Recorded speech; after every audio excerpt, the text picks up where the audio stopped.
Hai, kembali lagi saya Alif Febrianti. Jangan lupa di share, di komen, di like, di subscribe.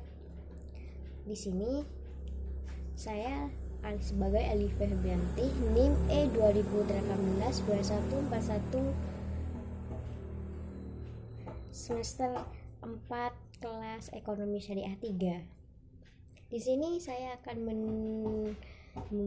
menanggapi sebuah materi tentang inflasi dalam perspektif ekonomi konvensional dan Islam, mata kuliah ekonomi makro Islam.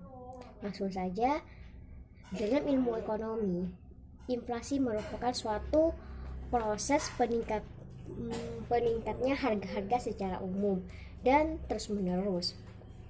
Inflasi adalah proses dari suatu peristiwa, bukan karena tinggi rendahnya tingkat harga. Artinya, tingkat harga yang dianggap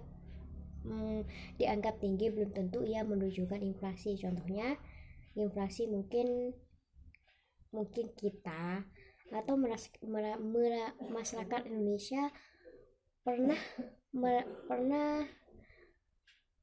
merasakan harga barang terus menaik dan bingung mengapa bisa seperti ini. Disebabkan salah satunya penyebabnya adalah adanya inflasi tersebut.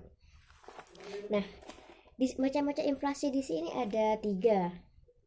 Berdasarkan sifatnya di sini ada 3, yaitu inflasi merayap, inflasi menengah, inflasi tinggi.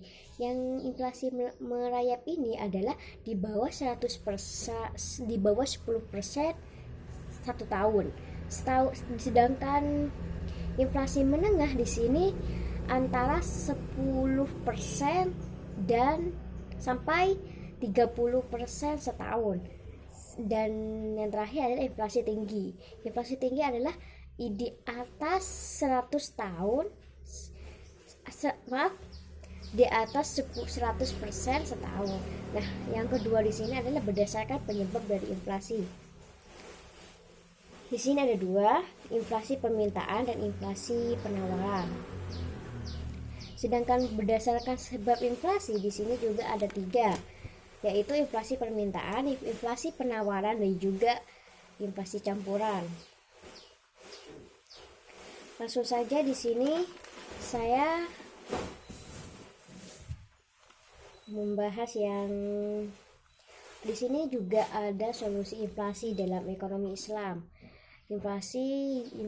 Solusi dalam ekonomi Islam di sini ada 2, yaitu kebijakan fiskal dan juga kebijakan moneter. Sedangkan kebijakan fiskal adalah menciptakan stabilitas ekonomi, tingkat pertumbuhan ekonomi yang tinggi, dan menetapkan pendapatannya. Sedangkan kebijakan moneter adalah Bank Islam harus menyerahkan kebijakan moneternya untuk mendorong pertumbuhan dalam penawaran yang cukup untuk membiayai pertumbuhan potensi dalam output jangka menengah dan jangka panjang. Nah, di sini bukan hanya ada solusinya saja. Di sini saya akan membahas dampak inflasi dalam perspektif ekonomi Islam.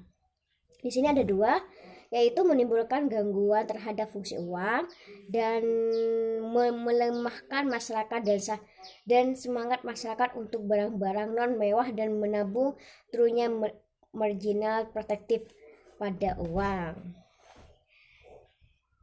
Sekian dari tanggapan saya soal materi tentang inflasi dalam perspektif ekonomi konvensional dari Islam. Semoga bermanfaat. Assalamualaikum warahmatullahi wabarakatuh.